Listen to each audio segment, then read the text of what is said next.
Okay, hello, I'm Mike, and after my wildly successful video about important Spanish tips for visiting Spain, I decided to make a part two. So, here it is, some useful tips for speaking and communicating in Spain. Let's do it. The first one is a great word that you will hear all the time, and that is oye. Oye literally is he or she hears, right? But it's also the equivalent of hey. Yeah, hey, you want to get someone's attention? Oye. Yeah, you want to call the waiter? Oye, por favor.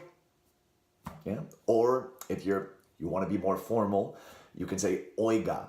But, if you're talking to someone who is significantly older than you, but oye is heard all the time. It can also be if you don't know what to think of a situation, you go, oye, right? Hey, well, what's going on here? Oye, right?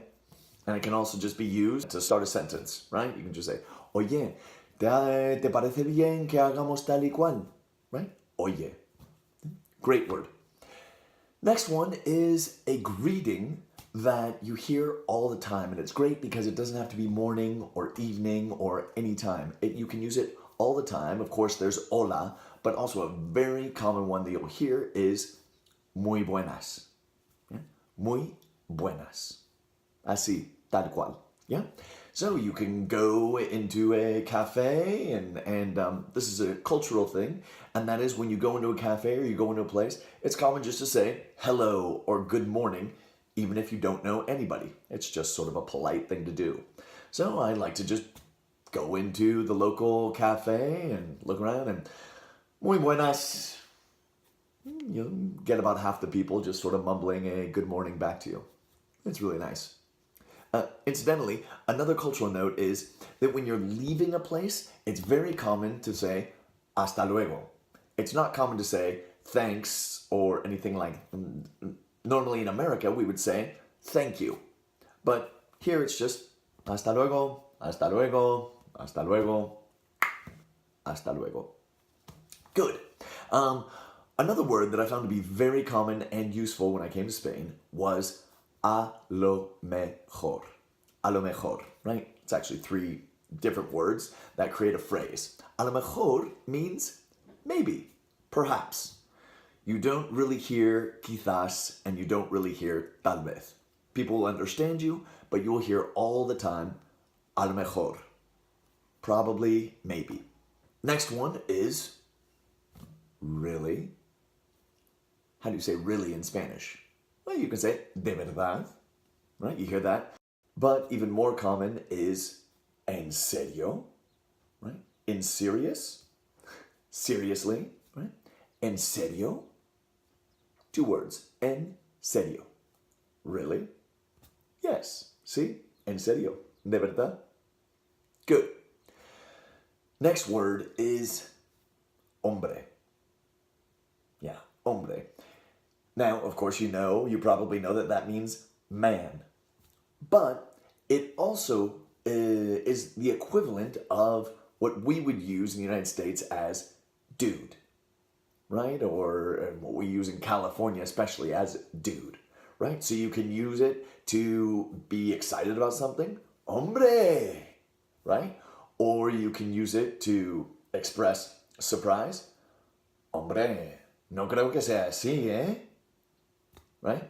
Or I love it when you see someone and you can't remember their name, or you can remember the name, but it's like a surprise. You weren't expecting to see this person, and you say, hombre, tú por aquí, You see how well I speak Spanish? Que casualidad, which is, what a coincidence. Hombre, pero bueno, tú por aquí. Tú por aquí is, hey, funny finding you here. Hombre. Right? So get ready to hear a lot of hombre. Yeah. And the last one I wanted to talk to you about is the famous Spanish Z and C. Theta y C.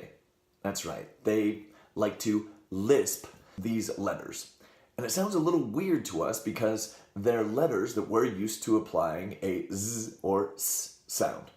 But if you think about it, it's a sound that we have in English too. We actually have the th like think, and we have the v like brother, right?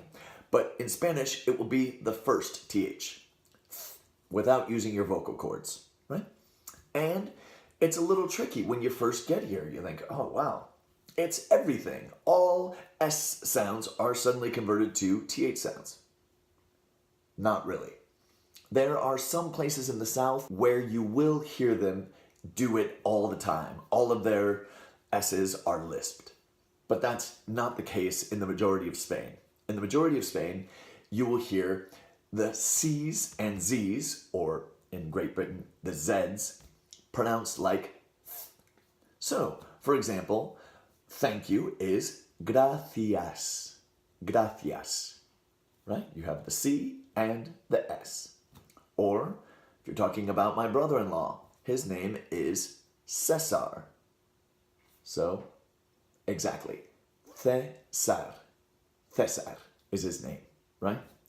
My mom is always calling him Cesar. No, it's not like that. It's nice to have this differentiation in Castilian Spanish because, for example, there are some words that in Latin American Spanish you can't distinguish. For example, casar, which is to marry, and cazar, which is to hunt. In Latin American, they would just sound like casar y cazar. But here in Spain, it's easy to differentiate them. Yeah? So, start paying attention to words. Know which S sounds are associated with S's and which ones are associated with Z's and C's. Yeah?